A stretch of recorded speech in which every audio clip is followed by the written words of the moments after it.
Welcome back. The Hawks believe there could be extremism involved in the attack on a mosque at Verulam near Durban yesterday. 3 attackers stormed the mosque and slit the throats of 3 worshippers. One of them later died in hospital. 38-year-old Abbas Esop died after being stabbed repeatedly by those attackers. Due to safety concerns and ongoing investigations, worshippers could not do their important Friday prayers inside the mosque.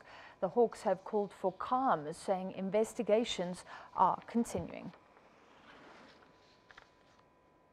Well, joining us now via Skype from Pretoria is Director of the Terrorism Research and Analysis Consortium at the Institute for Security Studies. That's Jasmine Opperman. Ms. Opperman, thank you very much for being with us. Firstly, this sort of attack, have you seen it before? Is this quite unprecedented for South Africa? Good evening and good evening to your viewers. Yes, it is unprecedented for South Africa. I mean, this is one of the first cases that I'm aware of, if one looks at the type of attack. But at the same time, I want to apply caution to your viewers. We must not jump to conclusions here in terms of that this can be linked to any specific international terror organization, that this has been an extreme attack, that extreme brutality has been used in a mosque where people were praying. These are the things that are of concern. But at the same time, an act of terror does not equate terrorism. At this point in time, there is simply no claim to credit by any of these organizations. It's all silent, and it does look, if one looks at the attack itself, that there could be more to this than pure terrorism. It could be personal feud. It could be linked to criminal aspects that we are not aware of. All right, so you're talking about the claims that this is an ISIS-style attack. You're saying that that can't be concluded and shouldn't be at this stage?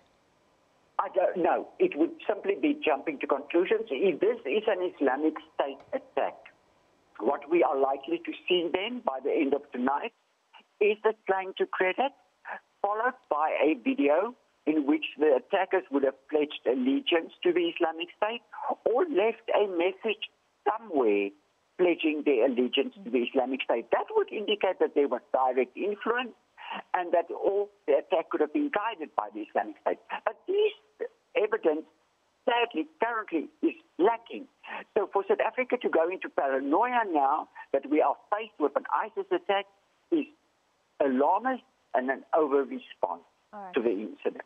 Ms. Opperman, however, the imam who was also attacked but who survived has said that it is an act of terror. It's religiously motivated. So at the very least, he's saying that this could be an attack by Sunni Muslims against Shia Muslims. Do you agree? That this could be an attack related to what has been preached at the mosque, which we're simply not aware of what the specific issues would be, and that could have led to certain individuals taking offense and then decided to take action. Yes, that could be the case. It is one of the possibilities that will have to be investigated. I'm just cautioning against that we jump to conclusions here, that we go from A to C without looking at B. And that is the fundamental aspect that we are lacking at this point in time to make a substantive conclusion. Because an act of terror, like I've said, does not equate terrorism. We must understand that. That this has been brutal, yes. But we've seen similar attacks in Europe linked to the ISIS, yes. But this is the Islamic State directed and guided in South Africa. We don't know yet. We don't have the facts to substantiate. Putting ISIS aside, for people who are reading reports about tensions between Sunni and Shia Muslims, are you able to describe the difference for us very briefly and tell us how deep those tensions do run in South Africa? In South Africa, it has never been a major issue within the Muslim communities. The Shia-Sunni divide, you have to go back into the history of Islam. It relates to the descendants of Muhammad, and where the Shia group then accepted one of the descendants as a son of Muhammad, and from there on started practicing Islam different than the Sunnis. That led to a divide in terms of the interpretation of how they view the Quran and how they will practice the Quran. So it goes a long way back in terms of the history of Islam. Now, this matter has been present in the Middle East for some time and has led to serious conflict. We're looking at Saudi Arabia, we're looking at Iran as a case in point, big power players with Saudi Arabia being seen as a spokestate for the Sunni communities, whereas Iran is being seen as representative of the Shia community. And Islamic State in the Middle East is exploiting this divide for their own benefit to remain and to be seen as the true representative of Sunnis and not Saudi Arabia or anyone else. And this is where it all stems from. It's a deep historical difference, and it all relates back to descendants of Muhammad. Okay, but you say those tensions don't run deep in South Africa. How safe are people right now, in your view, going to mosque, especially Shia Muslims?